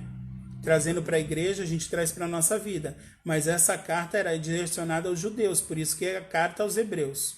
Tá? Vocês, a essa altura, já deveriam ser mestres. Vocês conhecem a palavra desde o princípio. Vocês já serviam ao Senhor desde o princípio. Agora vocês reconheceram que Jesus Cristo é o Senhor e estão servindo a Ele. Vocês já deveriam ser mestres. Vocês eram os construtores que rejeitaram a pedra angular e ainda estão precisando de leite. Tá? Trazendo para nós, para a igreja, tem pessoas que estão na igreja há trocentos anos. Tem pessoas que são convertidas desde que nasceram. Tem pessoas que se converteram no ventre da mãe. Tem 20, 30, 40 anos de igreja e ainda estão precisando que pessoas ensinem os princípios. Que tomam leite ainda. Não comem um alimento sólido ainda. Quando alguém apresenta o alimento sólido, fica cheio de dúvidas. Não conseguem digerir. Precisam que esse alimento seja batido no liquidificador e transformado em papinha. Tá? Então, o que o Espírito diz para a igreja? Está na hora de me buscar. Está na hora de mergulhar. Buscar-me-eis e responder-te-eis coisas grandes que vocês não sabem. Prossigamos em conhecer ao Senhor. Conheçamos, como diz Oséias, e prossigamos em conhecer ao Senhor. Tá? Para que a gente não precise mais ser ensinado sobre coisas que são elementares, coisas que são princípios. Tá? E essas coisas a gente já deveria saber de cor e salteado. Amém? 1 Coríntios 15, 58, para finalizar aqui esse subtópico. 15, 58. Portanto, meus amados irmãos, mantenham-se firmes e que nada os abale. Sejam sempre dedicados à obra do Senhor, pois vocês sabem que no Senhor o trabalho de vocês não será inútil. E aí esse versículo para finalizar aqui, essa edifício bem ajustado, vai para aqueles que estão responsáveis por pastorear, por ensinar a palavra, tá? Mantenham-se firmes, pois o trabalho de vocês não será inútil. Às vezes a gente faz e olha e não vê resultado. Às vezes o resultado que você está esperando você não vai ver agora. Às vezes o resultado você vai ver lá na frente. Mas ainda que não apareça o resultado, todo o seu esforço não é em vão. Tudo aquilo que você fez não é em vão. Tá? Às vezes tem pessoas que falam assim, caramba, mas o José lá na EBD só fala e para ele não tem nada? Tem, eu sou corrigido também. O pastor Saraiva, a pastora Kelso, o pastor João, a pastora Leila estão aí, a liderança, estão assistindo, acompanhando a EBD e também são corrigidos. A gente é corrigido por Deus o tempo todo. Às vezes mais do que os outros. Porque quanto mais lhe é dado, mais lhe é cobrado. Isso não foi eu que falei também, foi Deus, na palavra dele. Tá? E ele vai dizer assim, era melhor que você não conhecesse do que conhecer e fazer errado. Amém? Vamos para o segundo subtópico aí para finalizando. Só falta mais um. Templo santo no Senhor. Tá? A palavra aqui usada para templo é o vocábulo, o caminhão saindo. Hoje não passou ambulância, mas tem um caminhão. Glória a Deus. A palavra aqui usada para templo é o vocábulo naon, que designa o recinto interior, ou seja, o lugar santíssimo. Quando Deus fala que nós somos templo do Espírito, Ele está dizendo, olha, você é o lugar santíssimo, é onde eu habito, tá? Então, assim, que a gente possa ter isso na nossa mente. Você consegue imaginar, a gente é a representação do lugar do tabernáculo onde só o sumo sacerdote, aquele que era separado para ter um encontro com Deus, poderia entrar e uma vez por ano está em nós o tempo todo. Está em nós o tempo todo. Então, antes de pecar, pensa, caramba, eu sou o lugar santíssimo. Antes de falar qualquer bobagem para alguém, pensa, eu sou o lugar santíssimo. Antes de fazer qualquer coisa errada, pensa, eu sou o lugar santíssimo.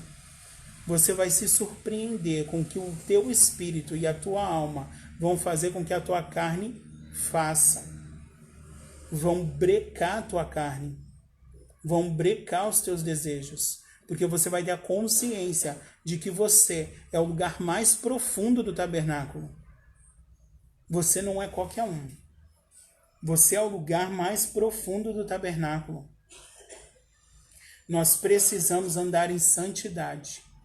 Eu separei aqui algumas referências. Vamos lá. Romanos 12, 2. Super conhecido.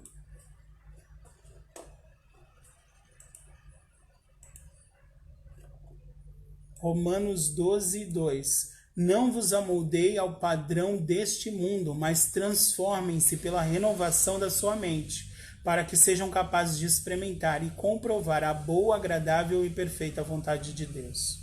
Tá? Que nós possamos ter isso em mente. Eu sou o lugar santíssimo. Então eu não posso me amoldar aos padrões desse mundo. Eu preciso renovar a minha mente todos os dias, porque eu sou o lugar aonde Deus encontra com o homem. Literalmente, aonde Deus encontra com o homem. Tá? Para que eu seja capaz de experimentar e comprovar a boa, agradável e perfeita vontade de Deus. Filipenses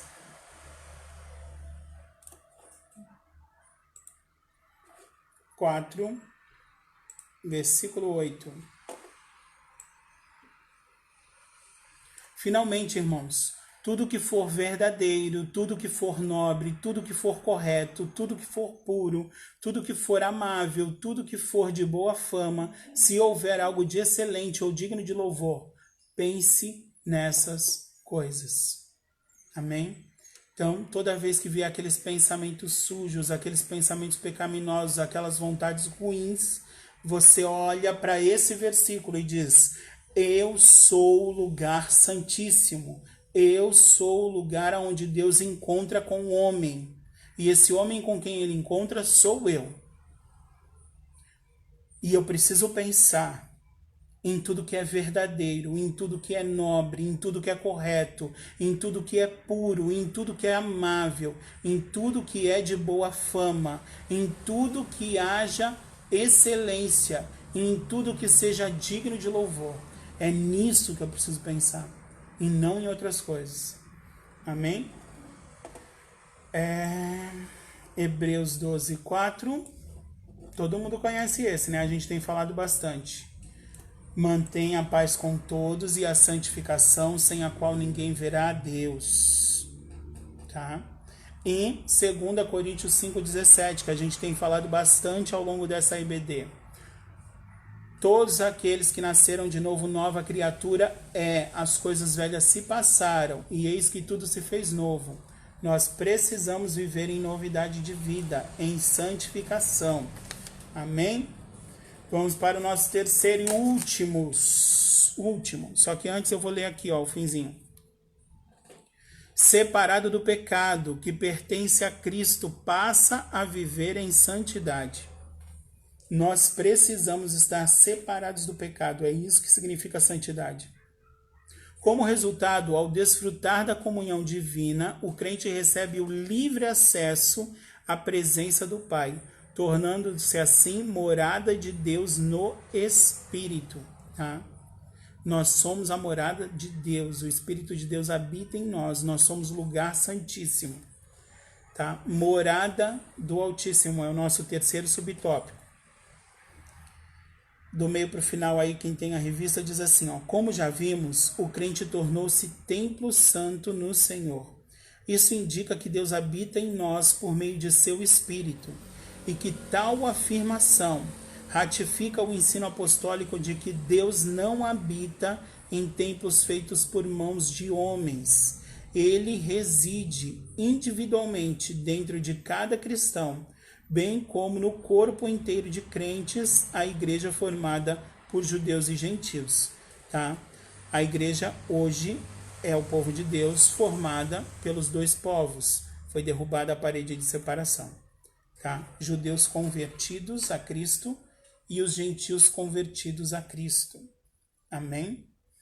Vamos lá ler de novo a referência de 1 Coríntios 3,16, para isso ficar 3,16, para isso ficar gravado na nossa mente, para a gente inculcar isso na nossa cabeça. Vocês não sabem que são santuário de Deus e que o Espírito de Deus habita em vocês? E o 6,19.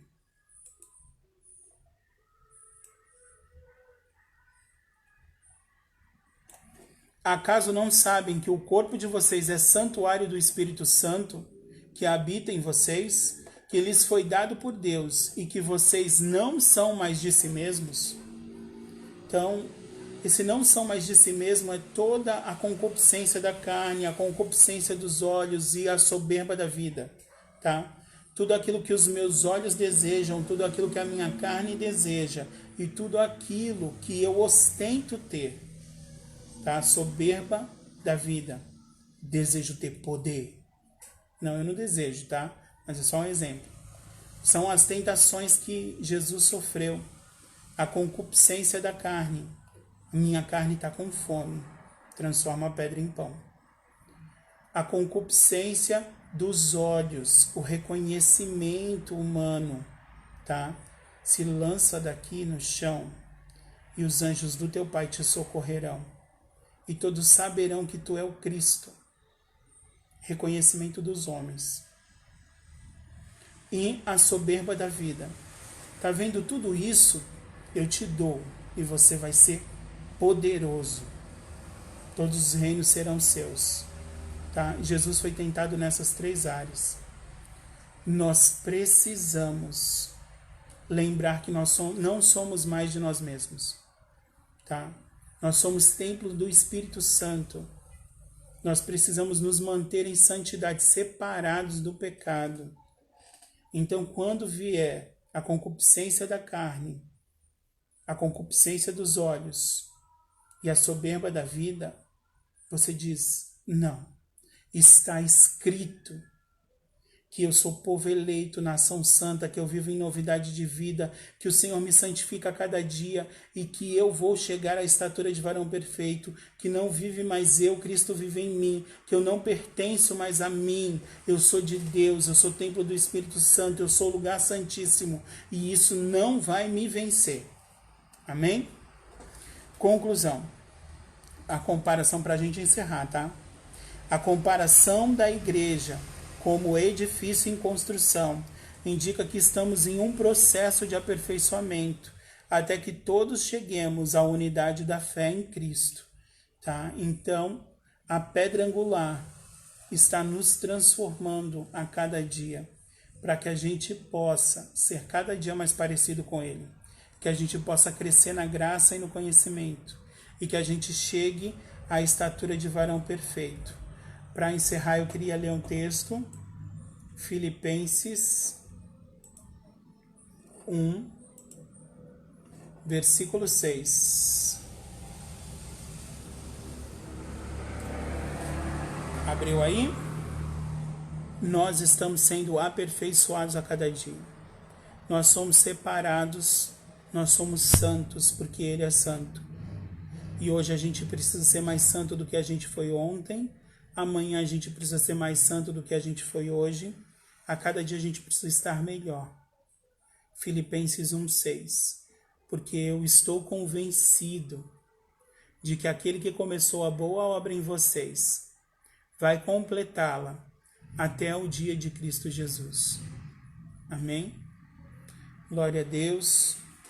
Eu agradeço por mais uma oportunidade de falar do amor de Cristo, de falar da palavra dele, de falar de tudo que ele ainda tem para a nossa vida. tá? Essa foi a nossa EBD de hoje. Espero que você tenha sido edificado, porque se você não foi edificado, não tem função nenhuma isso daqui. A única função aqui é a edificação do corpo, tá? Para isso é o meu dom. Foi para isso que ele foi dado. E o seu dom foi dado para isso também, para edificar a igreja, para consolar os santos. Amém? E para encorajá-los. Você precisa prosseguir.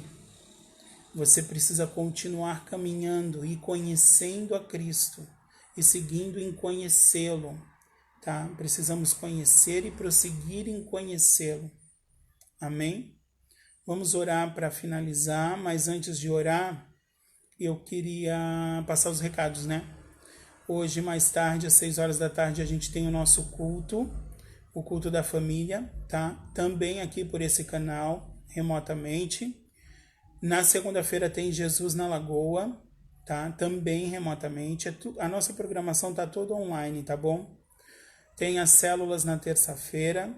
Na quarta-feira tem Radassa. Na quinta-feira tem o nosso culto da vitória.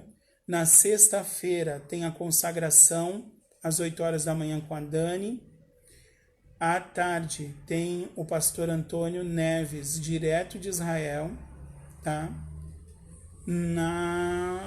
Mais à noitinha tem o culto dos homens. No sábado tem nosso culto de casais. No domingo pela manhã nosso EBD. E à noite nós voltamos às 6 horas da tarde para o culto da vitória. E assim a gente vai seguindo em fé, em conhecendo ao Senhor e prosseguindo em conhecê-lo, tá? Compartilhe a live, dê um like, marca os seus amigos. Se eles não puderam ver agora, eles podem ser edificados depois, eu creio nisso, tá bom? Glória a Deus, a página da igreja tem alcançado muitas pessoas. Eu creio que tem um propósito de Deus nisso tudo. Tem pessoas que estão sendo alcançadas que não seriam alcançadas pela palavra de Deus se não fosse dessa forma remota. Vamos orar para encerrar, senão eu não paro de falar e eu falo demais.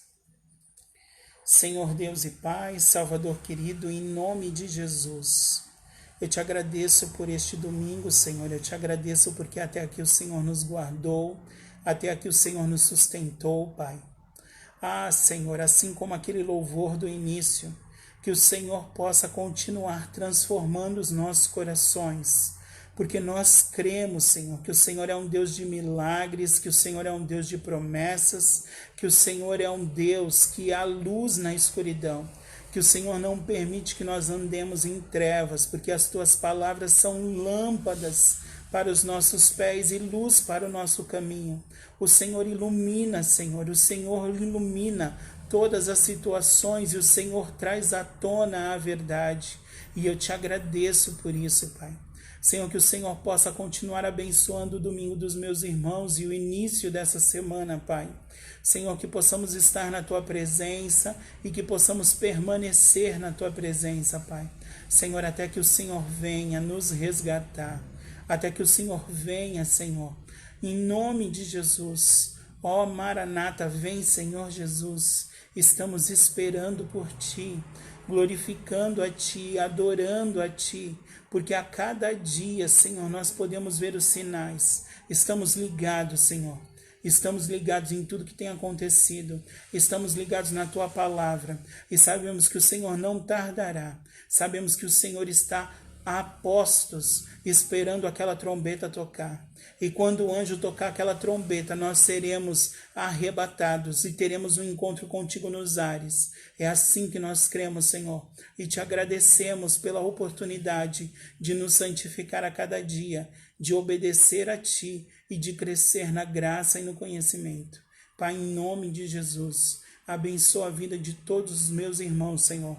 Abençoa o domingo de todos os meus irmãos e o início da semana. Em nome de Jesus. Amém. Glória a Deus. A paz do Senhor a todos. Até mais tarde no culto.